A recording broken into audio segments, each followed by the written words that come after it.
Hola,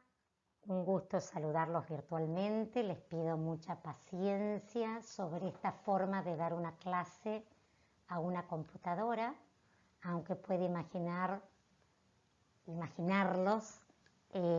no resulta lo mismo. En primer lugar, quiero comentarles que vamos a tratar solo algunos aspectos legales en la actividad trasplantológica de órganos, tejidos y células. Cuando hablo de trasplante me estoy refiriendo tanto a la actividad de procuración como al implante. Hasta el día de hoy no podemos pensar siquiera en el implante sin la actividad de procuración, salvo que el avance científico nos permita obtener órganos bioartificiales o cualquier otro sustituto que pueda dar respuesta a aquellos pacientes que padecen insuficiencia o ausencia de función de uno o más de sus órganos y encuentren en el trasplante esa alternativa al tratamiento con resultados cada vez mejores, tanto lo podemos ver en el corto y largo plazo. Ahora bien, ¿por qué decimos que solo vamos a tratar algunos aspectos? Porque la ley de trasplantes es una ley muy abarcativa que no solo aborda aspectos vinculados a los actos médicos, sino también aborda a los profesionales que llevan a cabo la práctica tanto de ablación como de implante, a los establecimientos en cuanto a cuáles son los requerimientos no solo edilicios, sino también de infraestructura y que tienen que ver con cuestiones también de recurso calificado para poder llevar a cabo las prácticas. Esto lo pueden ver muy claramente en las resoluciones en CUCAI, cómo cada órgano requiere de determinadas infraestructura y requisitos para que realmente puedan ser habilitados. También regula aspectos que tienen que ver con aspectos sancionatorios y vinculados a las prohibiciones sobre qué cosas están prohibidas en cuanto a trasplantes. Así que todo ello hace que, sin dudas, es muy extensa y muy complejo poder abordar toda la ley en una clase y obviamente que sería sumamente tedioso y aburrido ver cada uno de los artículos que integran la ley de trasplantes. Ahora bien, vamos al punto, digamos, central en el que quiero pararme para que ustedes puedan entender por qué existe una ley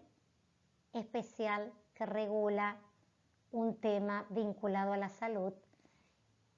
cuando no todos los temas vinculados a la salud tienen una ley especial,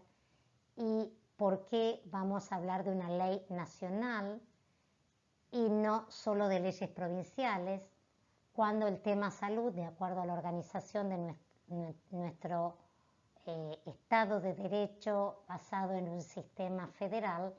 la salud no es una de las materias que las provincias hayan delegado de manera expresa en la nación. Sin embargo, el legislador entendió que, dadas las cuestiones que están en juego y que convergen en el trasplante de órganos, como lo son el tema de la muerte y la disposición de derechos personalísimos y la distribución de órganos o de recursos escasos que a su vez garanticen la accesibilidad a todos los pacientes con indicación de trasplante sin importar la raza, el credo, la situación socioeconómica, ni su instrucción, ni ninguna cuestión que lo único que tenga en cuenta sea el hecho de ser una persona y un paciente con indicación de trasplante y que por tanto debe garantizársele esa accesibilidad. Sin dudas hace que el legislador haya entendido que debía existir una ley nacional, pues se iba a basar en un sistema integrado, central y coordinado por parte de una autoridad central única, que ya vamos a ver quién es, conjuntamente con el resto de las provincias, para que todos estos temitas que hemos mencionado hacia vuelo de pájaros se vean salvaguardados. Al ser una ley nacional donde el legislador va a prever determinadas cuestiones, tiene que ver con garantizar que determinados presupuestos básicos mínimos sean respetados y que de esa manera las provincias, al adherir a la ley nacional o dictar sus propios cuerpos normativos locales, no regulen determinadas cuestiones por debajo de ese piso, es decir, por debajo de ese mínimo que va a garantizar el derecho de los pacientes. Entonces, partimos desde estas cuestiones básicas que decimos por qué es una ley nacional, partimos de por qué es una ley especial, porque no solo por la complejidad de la temática, sino fundamentalmente porque el Código Civil, que es el que regula el derecho de fondo de los ciudadanos, remite a la ley de trasplante en todo lo concerniente a la temática, y por qué el legislador entendió allá por la década del 70, entre el 70 y el 77, luego del consenso sobre una nueva forma de diagnosticar la muerte en circunstancias especiales, como fue el diagnóstico de la muerte cerebral, luego consensuado sobre bajo criterios neurológicos, entendió que debía generar un marco de legitimación legal para que el equipo de salud, motivado por devolverle o revertir la situación de muchísimos pacientes en espera de un órgano, pudieran avanzar sobre ese cadáver que batía su corazón, es decir, que su corazón seguía latiendo y que,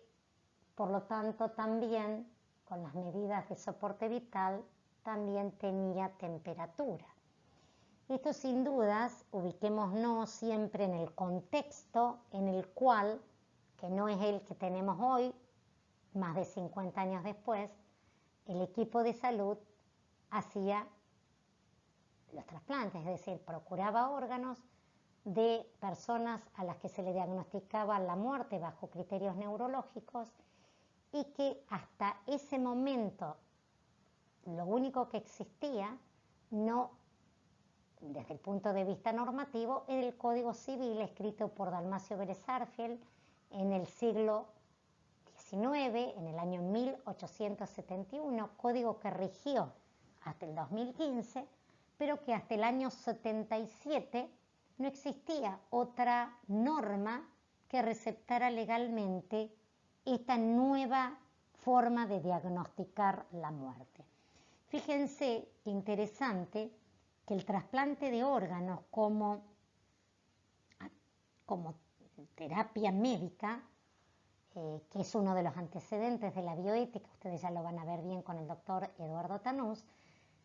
y objeto de estudio de la bioética también, es de algún modo un micromodelo bioético en el que convergen muchísimos dilemas.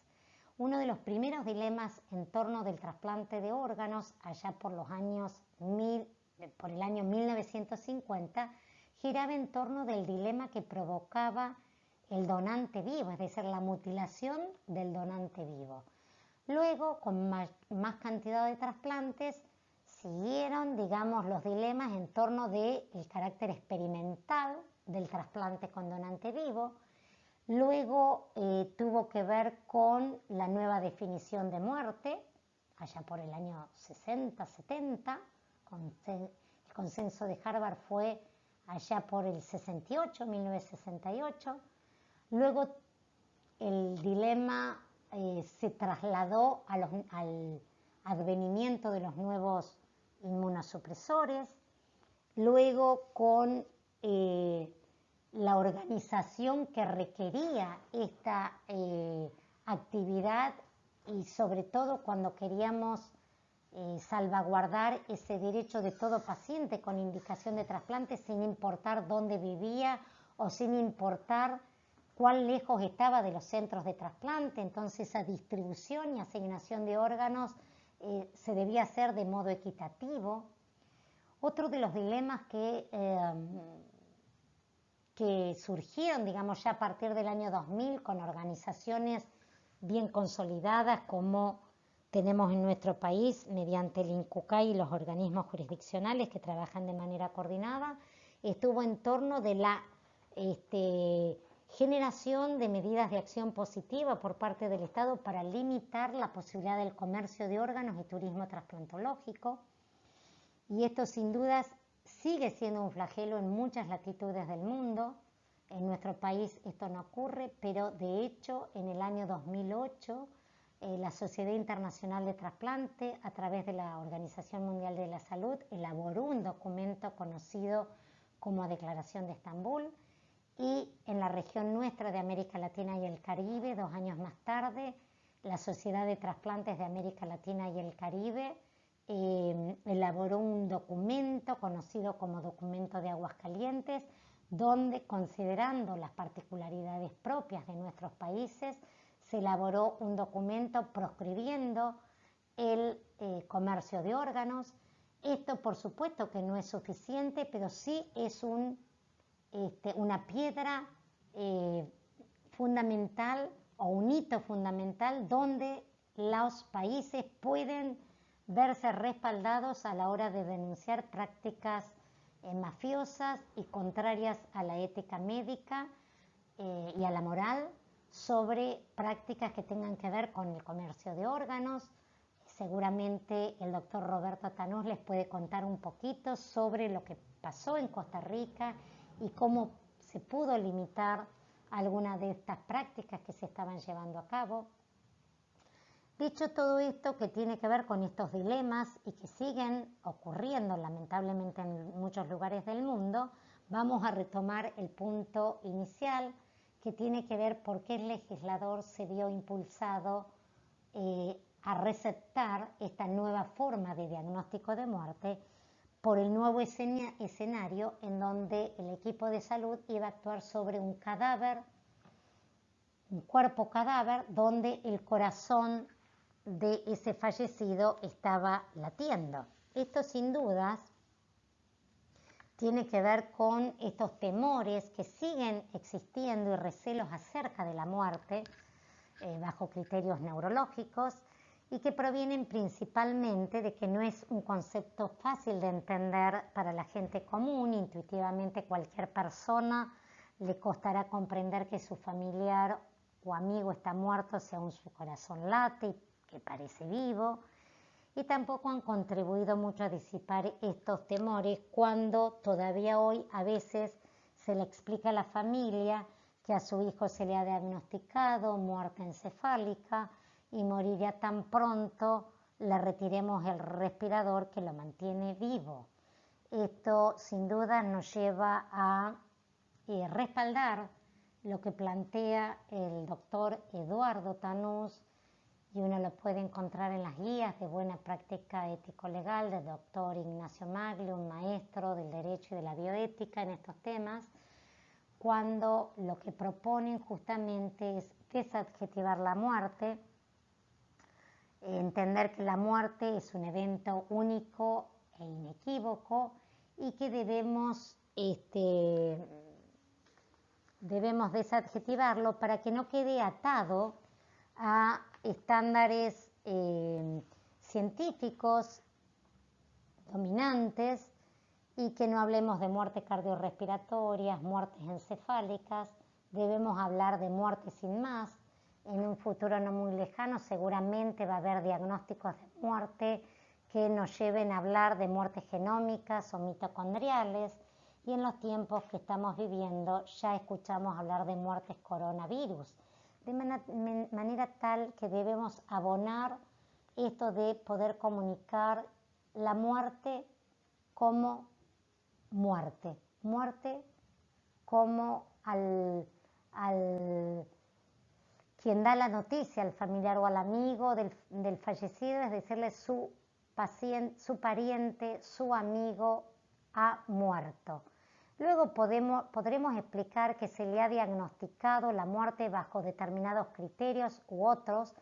pero debemos comunicar la muerte. Se le ha diagnosticado la muerte. Justamente esto es lo que le puede dar mayor certeza al familiar y a la ciudadanía toda sobre la muerte de la persona querida que acaba de fallecer. En el caso de este marco de legitimación que dio en sus comienzos el legislador allá por el año 77 en la primera ley de trasplantes, tiene que ver con esta habilitación legal para que el equipo de salud actuara en su momento y siga actuando sin que nadie le pueda reclamar que ese cadáver en el cual va a operar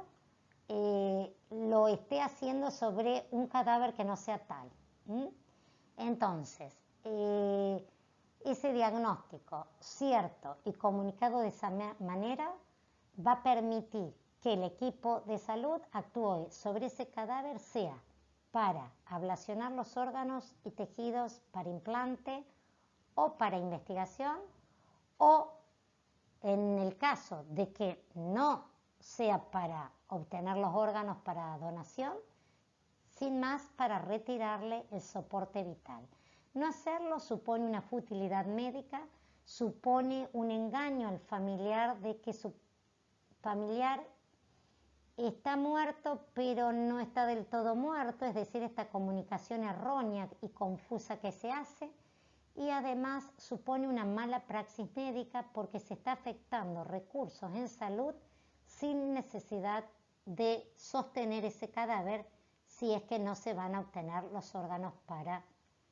trasplante. Dicho todo esto, veamos un poquito cuáles son los antecedentes legislativos. Los primeros antecedentes se encuentran en la creación de bancos, como pueden ver en el año 1951, de córneas y vasos. El primer trasplante de córnea se hizo en 1928 y la creación del banco es prácticamente 23 años después. Pueden ver con esto cómo las leyes o las cuestiones normativas siempre lleva mucho más tiempo para su creación o su normatización. En el año 58 se crea el primer banco de tejidos. En el 77 se dicta la primera ley que va a receptar esa primera definición dada por el cese total e irreversible de las funciones cerebrales. Se le va a agregar la asistencia mecánica 10 años después. En el año 90 se crea el Instituto Nacional Central Único de Coordinación de Ablación e Implante, tal cual lo conocemos hoy. Hasta el 90 lo que existía era el CUCAI, que era justamente el organismo que organizaba y fiscalizaba toda la actividad de ablación e implante. La creación del Instituto Nacional tiene su importancia porque ya se lo dota de una personería jurídica, de recursos, de presupuesto, y eso hace también que se cree el Fondo Nacional de Trasplantes, que tiene su importancia porque a través de este fondo el INCUCAI, conjuntamente con los organismos jurisdiccionales, van a determinar la afectación de recursos presupuestarios para el desarrollo de programas y del entrenamiento de profesionales para afectar a la actividad. En el año 93 se dicta la ley 24.193, que fue señera en el mundo porque fue una ley sumamente integral y completa. En esta ley estaba previsto el consentimiento presunto, pero sujeto a dos requisitos que tenían que ver con la educación permanente de la población y las campañas en la concientización de la importancia en la donación, y la consulta que se iba a hacer a la población una vez pasado un tiempo prudente sobre la recepción de esta información y campañas sobre la importancia de la donación para ver si la población de la República Argentina había madurado y reflexionado sobre este tema y había recibido la información correspondiente para avalar o no la implementación del consentimiento presunto. Y esto lamentablemente no se pudo sostener, es decir, estas campañas permanentes y la educación continua, de manera tal que en el año 2006 hubo un grupo de personas que pensaron que modificando la ley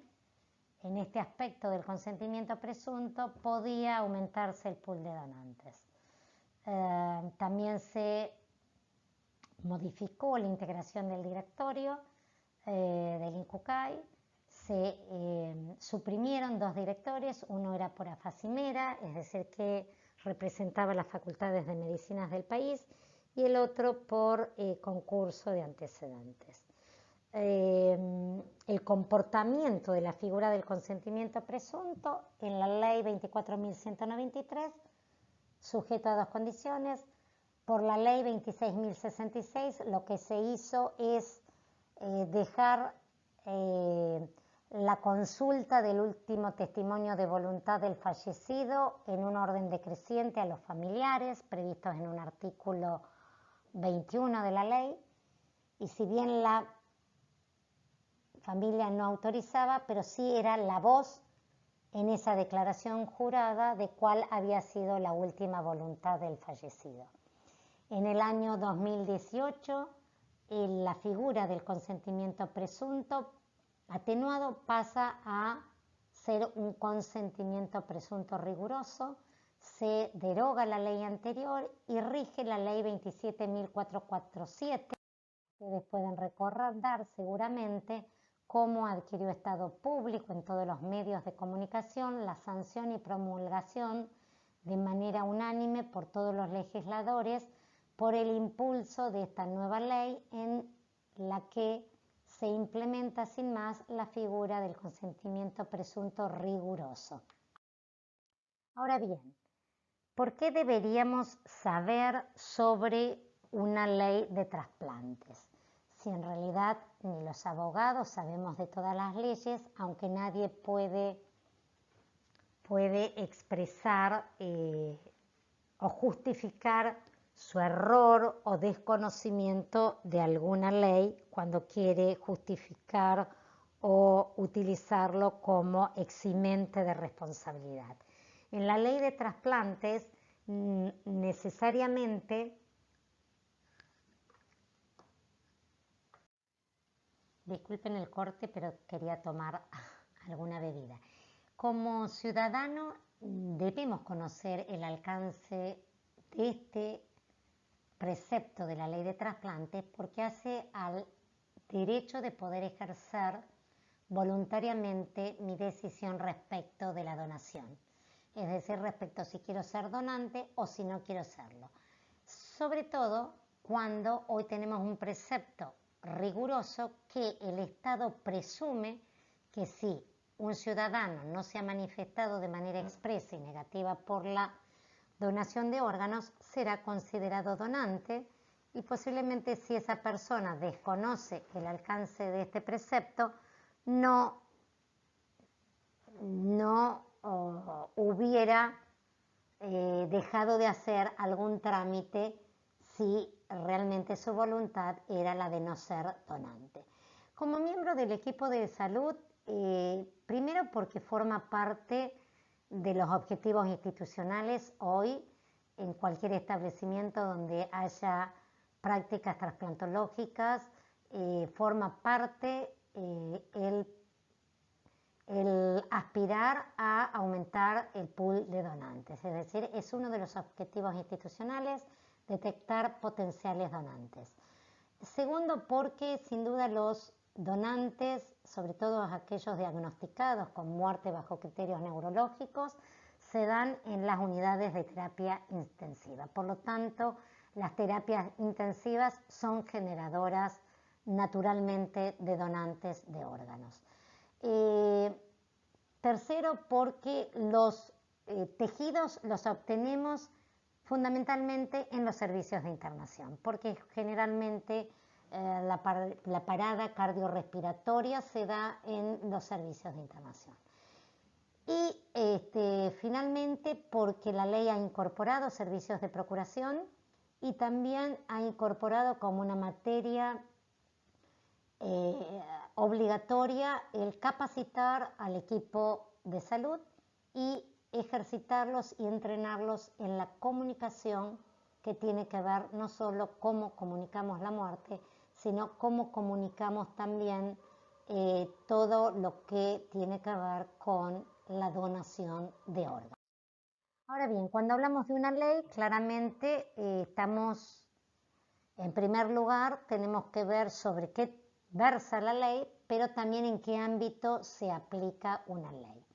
Si estamos abordando la ley nacional, por lo que dijimos en un comienzo, claramente aplica a todo el ámbito de la República Argentina y es importante porque esto sin dudas tiene que ver con esas garantías que quizás ya mencioné, que tiene que ver con la accesibilidad garantizada para cualquier paciente con indicación de trasplante, no importa en qué lugar del país viva. Si vive en Tierra del Fuego, en Buenos Aires, en Formosa o en Misiones. De manera tal que el territorio es la República Argentina y el objeto sobre el cual versa la ley nacional es sobre la extracción o ablación de órganos, tejidos y células, tanto aquellos que se obtienen de cadáveres humanos como de seres humanos para su posterior implante. ¿Qué materias quedan excluidas de la ley de trasplante? Los tejidos y células naturalmente renovables o separables del cuerpo. También queda excluida la sangre y sus hemocomponentes para fines transfusionales, tiene su propia ley, la ley de sangre. También está excluido las células y tejidos germinativos para fines de reproducción humana asistida y también quedan excluidas las células que se utilicen en investigación básica. La ley actual incorpora de manera escrita en la ley los principios. Estos principios siempre han sido la base fundamental en las leyes anteriores,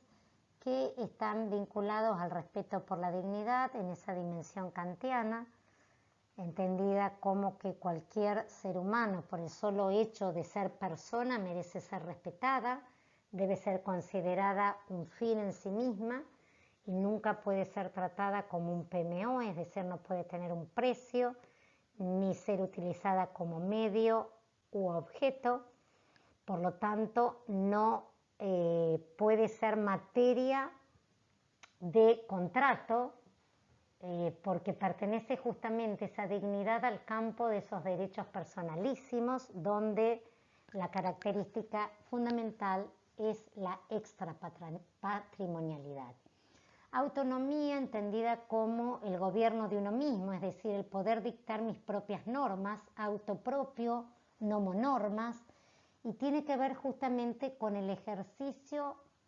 libre y voluntario para poder decidir sobre mi propio cuerpo en función de lo que se me está proponiendo y que se inscribe en un proyecto que tenga de vida. Por lo tanto, soy el único, en tanto y en cuanto tenga pleno discernimiento, el que va a elegir si acepta o rechaza un tratamiento médico. La solidaridad y justicia entendida como equidad porque la asignación y distribución de órganos se hace de un modo equitativo en base a criterios predeterminados entre el INJUCAI y las sociedades científicas afines y se basa en un sistema solidario porque los órganos obtenidos de donantes cadavéricos van a un pool y de acuerdo a determinados parámetros que tienen que ver con los criterios de distribución va a ser asignado y distribuido a los pacientes inscritos en lista de espera. Es decir, que no hay posibilidad alguna de derivar un órgano porque me estoy muriendo, entonces dejo una directiva anticipada donde diga, como me estoy muriendo, quiero que mis riñones vayan a Juancito Pérez, que está en la lista de espera porque es mi familiar o porque es mi amigo. ¿Se entiende? Y la autosuficiencia, que tiene que ver con aquellos mecanismos para generar una capacidad de detectar potenciales donantes y generar esa capacidad generadora de órganos en los lugares donde se lleven a cabo implantes de órganos y tejidos. La ley también explicita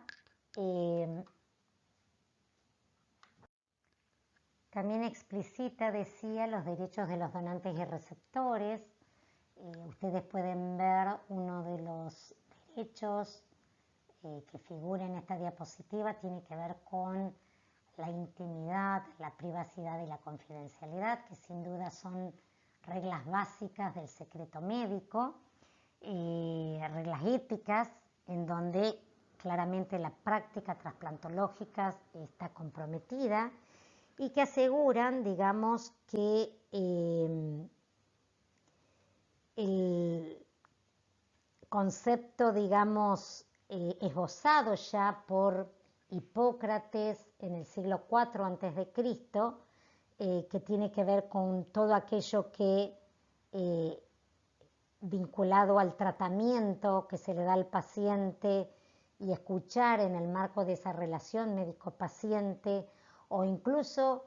aquello que escuchara o accediera a datos fuera de él, debo callarlo y no debo difundirlo hacia otras personas, solo estará justificado en tanto y en cuanto tenga que ver con su tratamiento y que esa persona que va a compartir esa información sea conducente a los fines de ese tratamiento.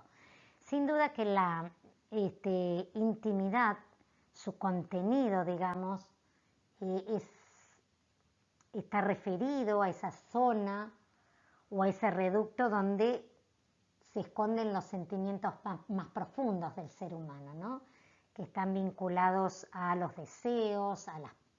alegrías, a las penas, a todos aquellos sentimientos donde se configura nuestro patrimonio más auténtico y donde no estamos obligados a que esos datos tan íntimos y que detentamos como sujetos no sean tratados, digamos, por otras personas como si fueran cosas. La integridad tiene que ver con el donante vivo fundamentalmente, donde la ley es muy estricta a la hora de validar, digamos, la posibilidad de que una persona pueda ser evaluada y aceptada como donante, pues el médico es el responsable de evaluar y ponderar, digamos, los riesgos y beneficios de extraerle un órgano a ese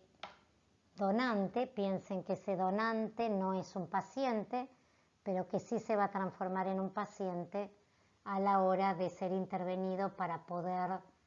extraérsele un órgano y que ese órgano sea implantado en su familiar o en un amigo.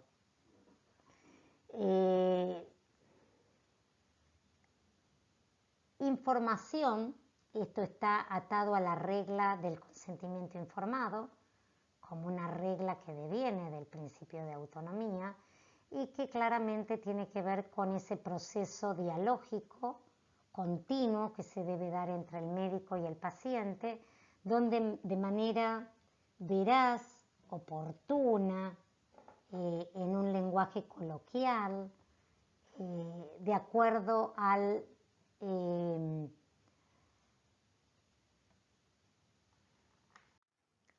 nivel sociocultural del paciente, debe brindarle la información completa, con los riesgos, los beneficios, y darle el tiempo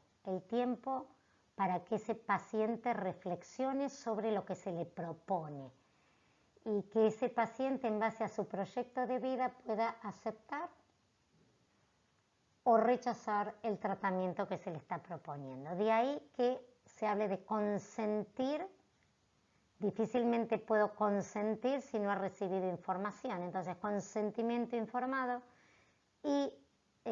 rechazo informado. Si yo no recibo información, que no pueda discernir, que no pueda tener deliberadamente una intención sobre esa información que he recibido y libremente decidir,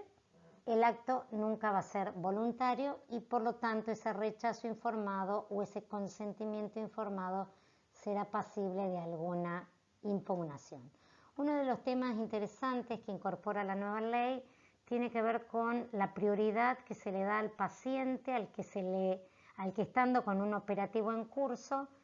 se le da prioridad en el traslado aéreo comercial o terrestre, justamente para garantizarle la recepción efectiva de ese órgano, que llegue en tiempo y forma, y no perder de otra forma la chance de acceder a ese recurso escaso que es el órgano asignado. Decíamos que en el año 90 se crea el Instituto Nacional, que es el INCUCAI, orbita dentro del Ministerio de Salud de la Nación, es una entidad estatal de derecho público, tiene personería jurídica, autarquía financiera, administrativa y normativa, es el organismo normatizador en todo lo que tiene que ver con la actividad trasplantológica, enmarcándose siempre en la ley nacional y en su reglamentación. Ustedes pueden ver a través de la página la cantidad de resoluciones específicas sobre cada uno de los órganos y de otras temáticas que aclaran y detallan aún mucho más los preceptos generales que encontramos en la ley. Es fiscalizado por la Auditoría General de la Nación y está dirigido por un directorio compuesto por 3 personas, el presidente, propuesto por el Ministerio de Salud y designado por el Poder Ejecutivo, el vicepresidente, que es propuesto por los ministros de salud de las 24 provincias a través de la COFESA, que es la Comisión Federal de Salud, y el tercer director, que ingresa por concurso de antecedentes y oposición. ¿Cuáles son las funciones fundamentales del INCUCAI? Habilita a los establecimientos donde se van a llevar a cabo las prácticas trasplantológicas y registra a los profesionales, de acuerdo, por supuesto, a requisitos especialmente determinados en la reglamentación. Esto tiene que ver con no solo, digamos, requerimientos en cuanto al edificio, sino a infraestructura que tiene que ver con aparatología y una serie de cuestiones muy detalladas para ser habilitados. Piensen que las habilitaciones se hacen por determinado tiempo y que ningún establecimiento puede disminuir sus condiciones para continuar estando habilitados. Los profesionales, para ser registrados, tienen que cumplir con una serie de requisitos vinculados a su capacitación e idoneidad y experiencia en la especialidad a la cual pretenden registrarse. De hecho, ustedes pueden ver en las resoluciones que no es lo mismo un trasplantólogo que quiera hacer trasplante hepático que renal o pulmonar o cardíaco, y esto está absolutamente especificado y es excluyente a los fines de su registro y habilitación por parte de la autoridad de Contralor. De esta forma se impone un criterio de formación superior al del médico común. Y ustedes pueden ver el SINTRA en la diapositiva. El SINTRA es el Sistema Nacional de Trasplantes, una plataforma que sin duda alguna hace a una garantía de acceso a la información y a la transparencia, maneja 6 módulos. Yo solo me detengo en el Registro Nacional de Insuficiencia Renal Crónica Terminal, porque me parece interesante ver cómo este registro no es que el legislador se equivocó en sacarlo de la ley de diálisis, sino que tiene que ver con una garantía al paciente que ingresa a hemodiálisis de que no quede cautivo, de no recibir información oportuna y veraz respecto a la posibilidad de recibir un trasplante, siempre y cuando sea un paciente con indicación de trasplante. No todo paciente que ingresa a hemodiálisis crónica terminal, por supuesto, es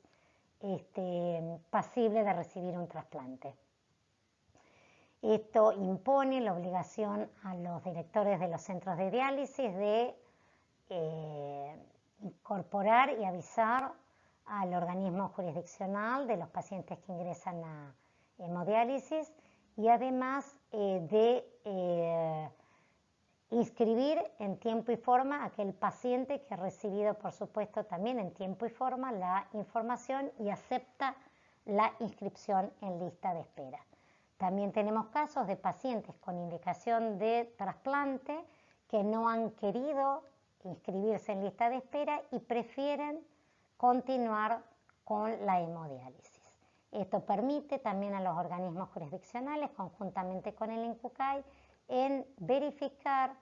a través de alguna entrevista a ver si realmente este paciente ha recibido adecuadamente la información, si la ha comprendido y a pesar de haber recibido toda esa información ha elegido libremente rechazar la inscripción en lista de espera. El INCUCAI tiene entre sus funciones también elaborar, como ya lo dije anteriormente, elaborar y determinar los criterios de distribución y asignación conjuntamente con las sociedades científicas afines, que son la Sociedad Argentina de Trasplante, la Sociedad de Terapia Intensiva, la Sociedad de Inmunología, la Sociedad de Infectología, es decir, sociedades que tienen algo que decir desde el punto de vista científico para determinar esos criterios que, al estar determinados previamente, hacen a la transparencia y a la no discrecionalidad a la hora de la asignación y distribución de órganos que se hace de manera rigurosa. Por lo tanto, el INCUCAI, conjuntamente con los organismos jurisdiccionales, son los que van a garantizar que efectivamente los derechos de los pacientes en lista de espera y los trasplantados sean respetados y también van a ser quienes ejercen el poder de policía, es decir, fiscalizan que las obligaciones impuestas tanto a los profesionales como a los centros y establecimientos donde se llevan a cabo las prácticas sean cumplidas sin más. Pues de no cumplirse, por supuesto, hay un capítulo especial de sanciones sobre el incumplimiento de esas obligaciones. Bien, cuando hablamos de trasplante, por supuesto, el trasplante se puede hacer a través de la obtención de órganos que provienen de donantes vivos o donantes cadavéricos. Las características del acto de donación son las mismas, es decir, que el acto de donación pertenece a los derechos personalísimos, por lo que ya venimos diciendo en otras diapositivas, es decir, derechos que pertenecen al ámbito más privado e íntimo de las personas, están fuera del comercio, por eso son extrapatrimoniales, es decir, no se le puede poner un precio ni obtener nada a cambio por el donar un órgano. Lo único que se obtiene a cambio es la satisfacción de haber ayudado al prójimo, de haber ejercido un acto altruista de ayuda y de satisfacción por esa ayuda que se está brindando al otro. Es esencialmente revocable porque la persona puede manifestarse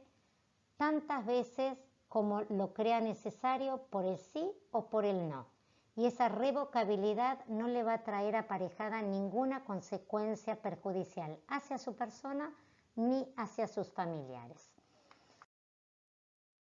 Respecto al donante vivo, la ley es sumamente restrictiva, implementa un sistema restrictivo, siempre ha sido así en todas las leyes,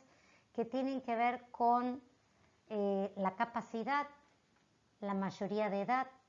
y el vínculo de parentesco que debe existir entre el receptor y el donante. La capacidad entendida como la posibilidad de ejercer un acto voluntario. El acto voluntario, para ser considerado válido desde el derecho, debe haber sido ejercido con intención, con libertad y con discernimiento. Si alguno de estos tres elementos se ve afectado por coacción indebida, va a ser, no solo por coacción indebida, por cualquier otro factor, va a ser considerado un acto nulo, es decir, no va a ser válido. Mayor de edad, 18 años o más, y el vínculo de parentesco debe ser consanguíneo o por adopción hasta el 4º grado, debe ser su cónyuge o conviviente. Por supuesto, cuando pensamos en reglas en el derecho siempre hay excepciones. Hay dos excepciones o dos supuestos donde se dan estas excepciones de que no existe el vínculo de parentesco y ya lo vamos a ver más adelante. No me quiero olvidar de comentarles que previo a estos requisitos que mencioné, capacidad, mayoría de edad y vínculo de parentesco, la ley establece que no debe causarse un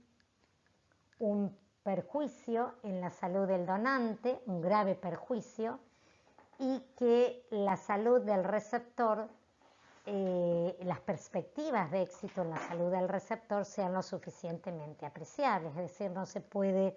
desvestir a un santo para vestir a otro, y el no causar un grave perjuicio en la salud del donante, sin duda que es un prerequisito que pertenece a la ética hipocrática y que está dado por el primum non nocere, es decir, el primero no dañar. Por lo tanto, el médico, al evaluar al donante vivo, debe ponderar razonablemente los riesgos y los beneficios en la salud de este donante para que justamente no estemos lamentando daños mayores. Uno de los supuestos que es la excepción a la regla del sistema restrictivo está dado en el supuesto de médula ósea cuando tienen 18 años o más. Ahí ya no importa ningún parentesco ni ninguna, digamos, relación con el receptor. Cualquier persona con 18 años y que tenga capacidad puede donar médula ósea. El otro supuesto se da en aquellos casos donde, no habiendo parentesco, vincule al receptor un afecto profundo de querer ayudarlo. Es decir, es un acto altruista de querer ayudar al otro sin tener ninguna relación consanguínea o por adopción, o no es el cónyuge o no es el conviviente. Sin embargo, quiere ayudar a esa persona. Para esto, la ley, tanto la actual como las anteriores, prevé el procedimiento judicial especial, que es un proceso muy breve porque los plazos son muy acotados, justamente por las cuestiones que están en juego, donde el juez, valiéndose de todas las pruebas que están a su alcance, va a determinar y va a verificar que este donante, que no tiene ninguno de estos otros requisitos sobre los que plantea el sistema al cual nos referimos, realmente lo mueva un espíritu de ayuda desinteresada. Desinteresada es decir, que no va a recibir ningún pago por ello, ni ningún bien mueble o inmueble, o promesas de que va a recibir determinado reconocimiento por el solo hecho de que él sea el donante de ese órgano. Esto, aunque ustedes no crean, muchas veces hemos tenido casos donde el juez, valiéndose de toda esa pericia, recuerden que el juez en nuestro Estado federal y republicano es la autoridad jurisdiccional máxima de la República Argentina en esta división de poderes, y es el que tiene toda la potestad para pedir las pruebas que hagan falta para desestimar y verificar que no haya un móvil económico o interesado para que un donante vivo quiera donar, quedarse sin un riñón o una porción de su hígado y donársela a otra persona con la que no tiene ningún vínculo de parentesco. Bien, la ley que estamos viendo, la 27.447, incorpora la donación cruzada, que ustedes bien saben es una modalidad del donante vivo, e incorpora un registro de donación, y veremos en el tiempo qué normas dicta sobre el manejo del mismo. Para después de la muerte, los requisitos son los mismos que el donante vivo: capacidad, entendida como ese acto voluntario, 18 años o más, y lo que diga en vida, una vez que muera, va a ser considerado como un acto de disposición de última voluntad. Es decir, que si yo en vida me manifiesto a través de los canales habilitados que no quiero ser donante de órganos, pues bien, ese acto de disposición es considerado el acto válido a la hora del diagnóstico de muerte de una persona. Obra igual que en lo que tiene que ver con disposiciones testamentarias. Por eso es un acto de disposición de última voluntad. Entonces, ¿cómo opera el consentimiento presunto cuando se diagnostica a una persona como muerta? Opera como rígido. ¿Qué quiere decir esto? Que el Estado presume que toda persona mayor de 18 años que no se haya manifestado de manera expresa, escrita, negativa por la donación, es considerado donante. Entonces, cuando una persona en vida quiere manifestar su voluntad respecto a la donación, puede hacerlo de manera negativa, de manera afirmativa. Cuando lo hace de manera afirmativa, puede especificar qué órganos quiere donar y qué órganos no, y también puede especificar la finalidad de su voluntad afirmativa, sea para implantar en otros seres humanos que estén en lista de espera o para investigación. Cuando digo para personas que están en lista de espera, esto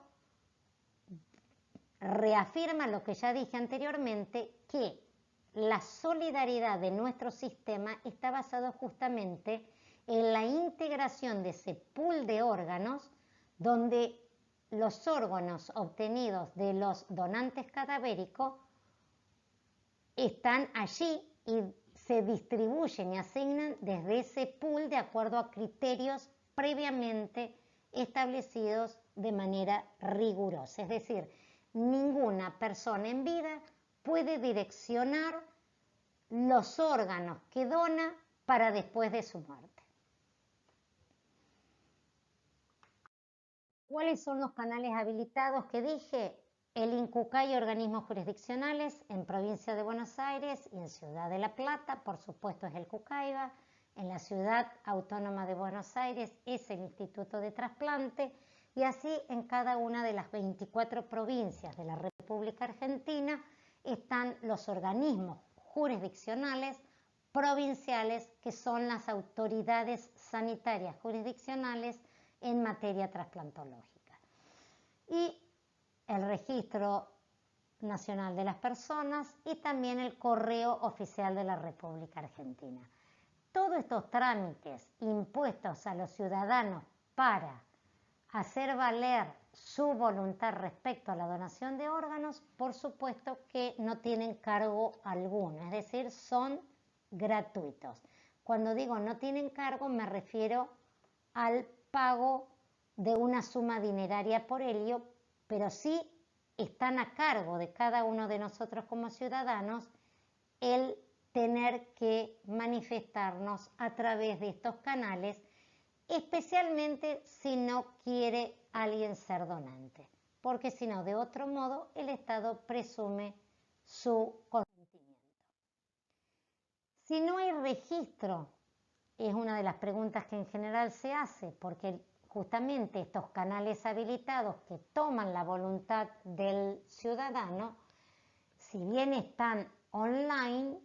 muchas veces puede haber un delay o que algún sistema se haya visto interrumpido y por lo tanto esa toma de voluntad en ese canal no se ve reflejado a la hora del diagnóstico de muerte. Entonces, el profesional a cargo del proceso de donación es quien debe verificar esa voluntad conforme lo dictamina la reglamentación y de algún modo empoderados los profesionales que están a cargo del proceso de donación son los que van a brindar la información a los familiares para que los familiares entiendan que ya no son ellos los que van a consentir o van a autorizar, digamos, la posibilidad de extraer los órganos, sino que con toda esa información y acompañándolos en el momento más doloroso de su vida, a través de el acompañamiento de personas entrenadas para abordar estas temáticas tan difíciles, quizás la más difícil que le toca escuchar al ser humano, le explican el alcance, le explican que están verificando los registros para obtener la información respecto a ver qué decía el familiar de la donación de órganos y de esta manera ya los familiares no consienten ni dan testimonio alguno sobre la donación de órganos. Lo que hacen es escuchar y poder procesar ese duelo y poder entender el alcance de la normativa. Ahora bien, si no hay una coincidencia en cuanto a lo que nos dice la familia, a pesar de ese acompañamiento, e insiste que su familiar no era donante y que él fue y lo manifestó y los registros no nos permiten obtener esa digamos, certeza sobre lo que nos están manifestando, el profesional tiene toda otra batería de elementos para poder corroborar esto y poder asentarlo en la historia clínica y en otros registros para que justamente se pueda respetar esto que se está manifestando y no se violente a una familia respecto a este tema.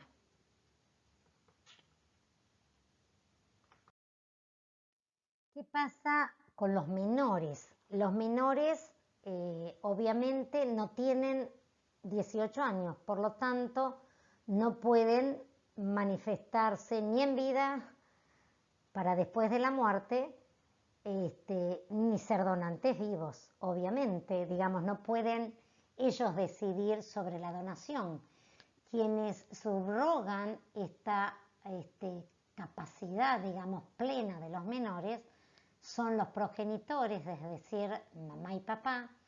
o el representante legalmente instituido del menor, y en caso de que no hubiere progenitores o representante legal instituido, es el Ministerio Popular. En nuestro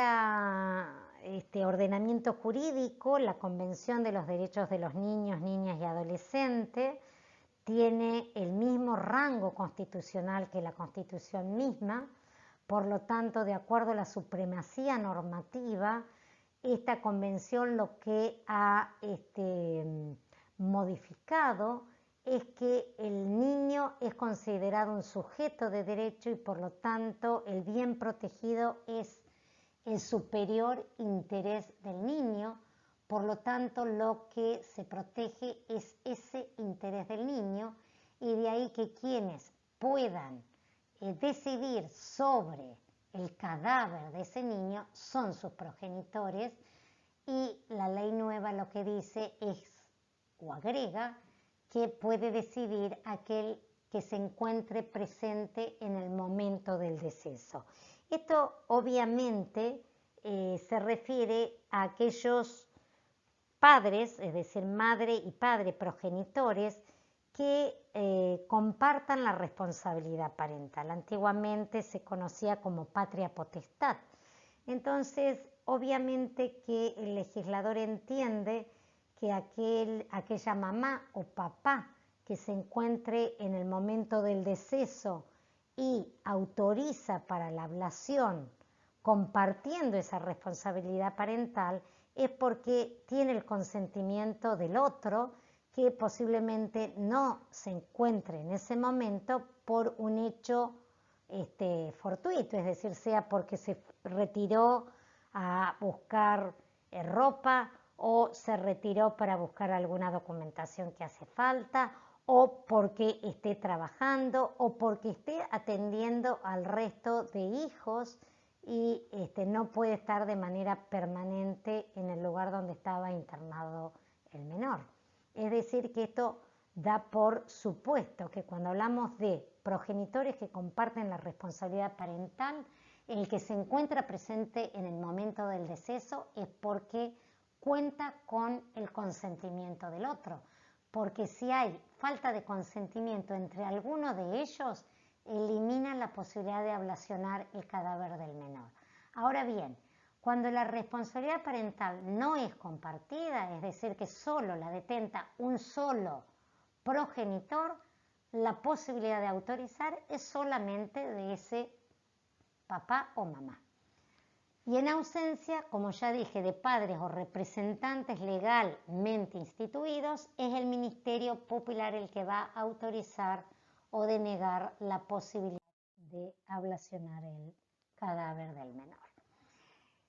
¿Qué pasa en los operativos donde el diagnóstico de muerte cambia según sean las circunstancias? Si la circunstancia es en situaciones naturales, digamos que se diagnostica la muerte, sea por un infarto de miocardio o se produjo un ACV y luego se produce la muerte bajo el diagnóstico de muerte encefálica bajo criterios neurológicos, se aplica sin más el artículo 33, es decir, se aplica el consentimiento presunto tal cual lo dijimos. Ahora,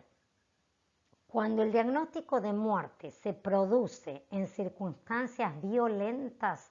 donde puede tratarse de un homicidio o de un suicidio, ahí el único autorizado, o el único, digamos, que puede, que debe autorizar o rechazar la posibilidad de ablacionar ese cadáver es el juez. ¿Por qué? Porque aquí hay dos cuestiones. Por un lado está la causa penal y por el otro lado está la posibilidad de obtener órganos o tejidos. Entonces el juez, que es el único a través del informe forense, que son los ojos del juez en el cadáver, que es el que le va a decir, para no afectar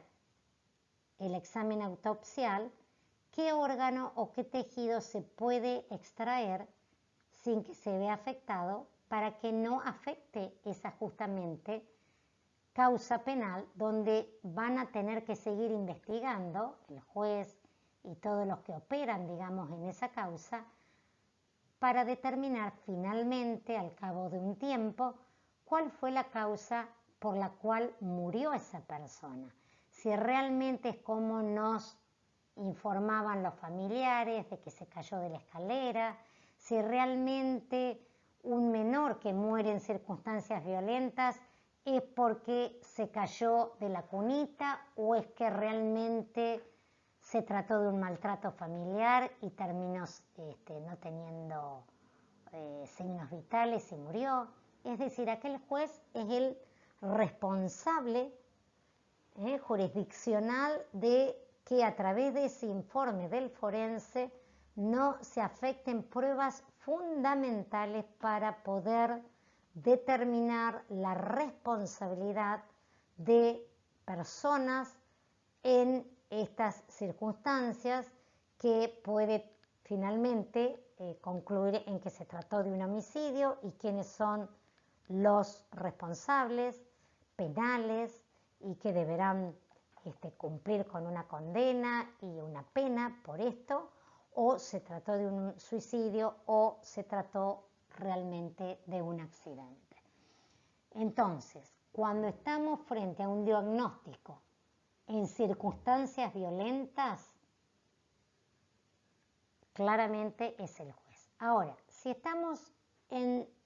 un diagnóstico de muerte en circunstancias violentas y nos aparece en alguno de estos canales habilitados un registro expreso, negativo, escrito, de que esta persona que muere en circunstancias violentas no quiso ser donante, no es que el juez suple la voluntad negativa del donante. ¿Se entiende bien lo que significa la autorización del juez? El juez autoriza o deniega en función de lo que no puede ser afectado, digamos, para el examen autopsial y con lo que tiene que ver con la preservación de la causa penal. Pero no es que el juez da vuelta una negativa en afirmativa. Si el fallecido se manifestó por la negativa expresa, esto debe ser respetado absolutamente. ¿Qué obligaciones pesan sobre los jefes y sobre los organismos jurisdiccionales? Esto tiene que ver con también la trazabilidad de los órganos y tiene que ver con mecanismos de acción positiva por parte del Estado a través de las normas para impedir el comercio de órganos.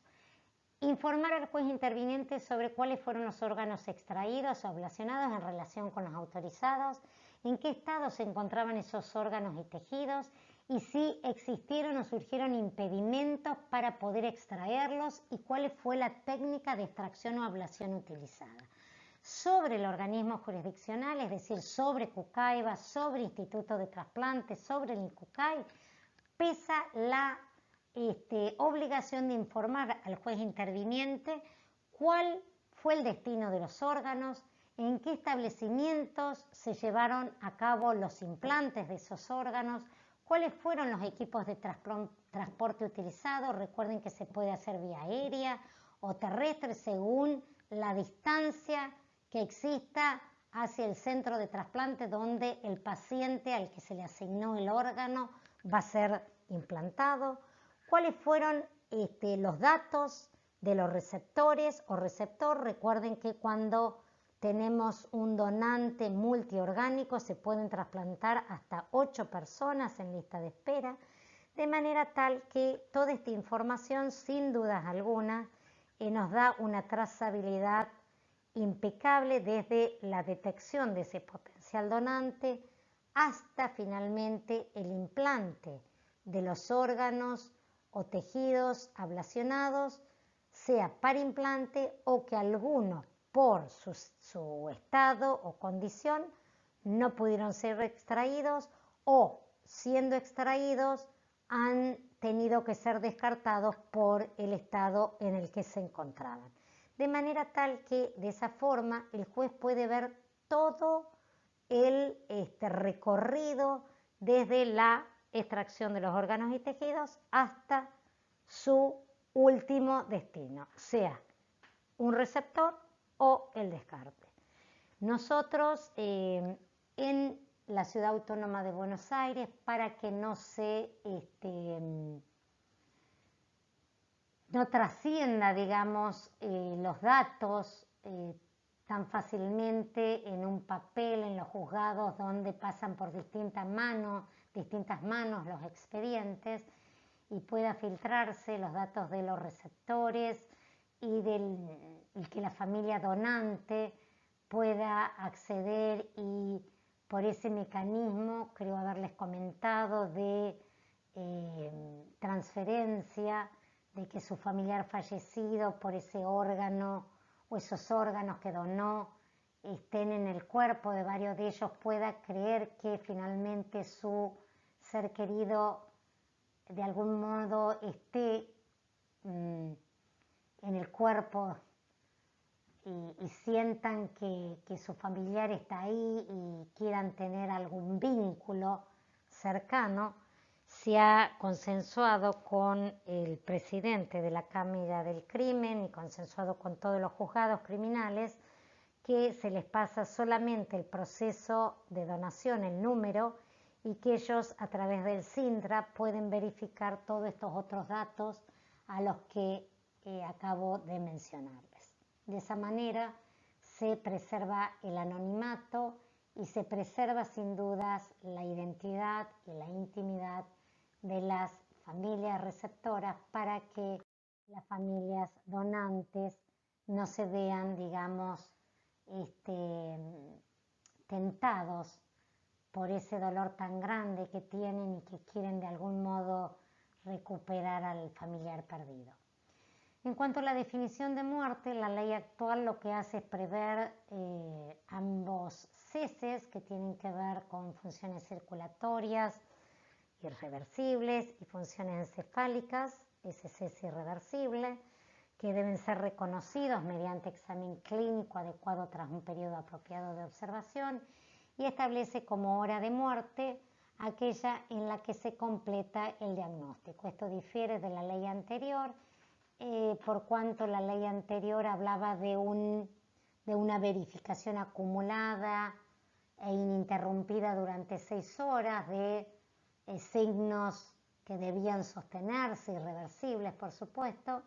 y que la hora iba a estar dada por aquella en que por primera vez se hubiera diagnosticado la muerte bajo criterios neurológicos. Esto actualmente ha cambiado, se ha cortado a 4 horas, y la hora de muerte se da cuando finalmente se completa el diagnóstico. Hay un protocolo aprobado por resolución ministerial donde se establecen los pasos precisos y rigurosos y obligatorios para efectuar el diagnóstico de muerte. Cuando se efectúa el diagnóstico bajo criterios neurológicos, la certificación debe ser suscrita por 2 médicos, uno de ellos debe ser neurólogo o neurocirujano. Ninguno debe integrar el equipo que realice extracciones o implantes de órganos. Esto es positivo y tiene que ver con una garantía de transparencia y que evita el conflicto de interés en cabeza de un mismo médico que diagnostique y que a su vez tenga un paciente en lista de espera, y que pueda verse obnubilado o afectado en su rigor a la hora de diagnosticar la muerte, y pueda apurar alguno de los pasos o procedimientos establecidos médicamente y normativamente para efectuar ese diagnóstico certero y riguroso de muerte. La hora del fallecimiento, ya dijimos, es aquella en que se completó el diagnóstico. La ley también impone, sobre todo médico que certifique el fallecimiento de una persona, la obligación de iniciar el proceso de donación. De no hacerlo, le impone una multa e inhabilitación y sin dudas le obliga a que inicie este proceso de donación como parte de un acto médico. Es decir, es buena praxis médica frente al diagnóstico de muerte iniciar el proceso de donación. Ya no como visualizar al paciente que diagnosticado de muerte ya no puedo hacer nada, sino todo lo contrario, como eso que sí puedo seguir haciendo al tratar ese cadáver, sostener ese cadáver de manera adecuada para que pueda ser útil como fuente de órganos para pacientes que están en lista de espera. Es decir, que forma parte del acto médico, de la buena praxis médica. La ley establece respecto de los medios de comunicación que el INCUCAI será el que debe elaborar las recomendaciones a los medios de comunicación sobre cómo abordar de manera responsable todas las noticias vinculadas a donación y trasplante y prohíbe la publicación y la publicidad de pedido de órganos y tejidos para personas determinadas. Prohíbe también la publicidad engañosa sobre tratamientos terapéuticos que no cuenten con evidencia científica ni la debida autorización por parte de la autoridad competente. Esto es muy frecuente verlo sobre tratamientos engañosos con células madre. Ustedes saben que los únicos tratamientos probados y autorizados son aquellos que tienen que ver con la CPH y digamos que tienen que ver con trasplantes de médula ósea. Todo el resto están en etapas experimentales y que no ha habido en el mundo todavía evidencia y lamentablemente hay muchos pacientes en su desesperación o familias desesperadas por poder salvarles la vida o poder devolverles algo de salud a sus familiares, pagan muchísimo dinero y lo más triste es la expectativa de creer que van a poder recuperar esa salud a través de estos tratamientos terapéuticos que no cuentan con esa evidencia científica. Por supuesto que en esta prohibición de la publicidad de pedidos de órganos se encuentra la familia o el paciente que está esperando por un órgano, que pueden, por supuesto, hacerlo de manera pública, libre y voluntaria. También existe una ley que se conoce como Ley de Protección para Personas Trasplantadas, que no deja de ser también congruente con la ley de trasplantes y que tiene que ver con ciertos mecanismos que se han habilitado justamente para que el paciente en lista de espera o paciente trasplantado pueda de algún modo proteger no solo su salud, sino también ese recurso escaso que es el órgano en su cuerpo y que que tiene que seguir siendo cuidado a través de controles periódicos y por la terapia inmunosupresora que debe recibir a lo largo de toda su vida. De manera tal que a través de esta ley de protección se ha habilitado la posibilidad de una credencial que es emitida por los organismos jurisdiccionales para que viaje de manera gratuita, no solo por razones médicas, sino también laborales y o educacionales, y también la posibilidad de asignársele una pensión no contributiva a aquel paciente que espera por un trasplante, es decir, en lista de espera, o trasplantado que se encuentra desempleado. Para finalizar, les muestro en esta diapositiva los corolarios que algunos existen y que se defienden para mejorar la procuración de órganos y cada vez tener mejores y más trasplantes, que tienen que ver con acciones sanitarias sostenidas, sostenidas en el tiempo, es decir, no solo acciones sanitarias inmediatas, sino que se puedan sostener a lo largo del tiempo a través de políticas públicas,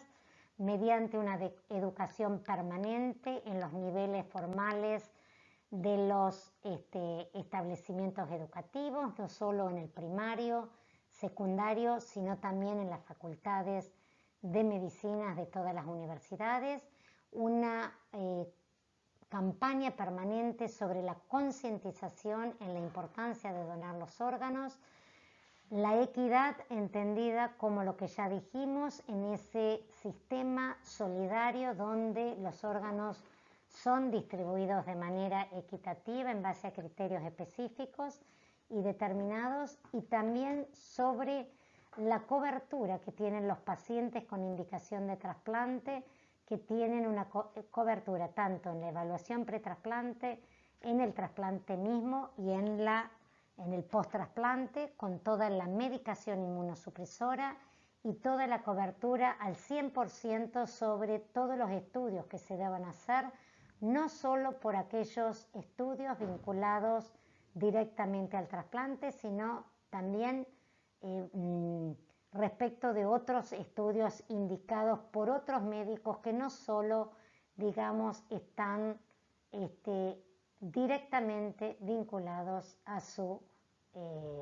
trasplante. Rendición de cuentas de todos los actores involucrados en el proceso de donación-trasplante, y esto fundamentalmente me refiero a los funcionarios públicos, que también incluye a los jueces que intervienen también en el proceso de donación-trasplante, como ya pudimos ver en aquellos operativos en donde la muerte se da en circunstancias violentas. Acceso a la información, también creo haberlo referido de manera amplia, está garantizado a través del SINTRA. El paciente inscrito en lista de espera se le otorga una clave donde puede verificar cómo va, digamos, interactuando en aquellos operativos en curso, donde él puede ir viendo cómo está jugando en esas listas de esperas que se abren. Otro de los temas fundamentales que me parece que tiene que ver con esta atención integral del paciente trasplantado en todas sus fases, el seguimiento del donante vivo y el registro y habilitación de profesionales y establecimientos, porque sin duda alguna en la conjunción de todos estos corolarios creo que podemos seguir creciendo con más y mejores trasplantes, y podemos seguir de algún modo siendo ejemplo en el mundo, porque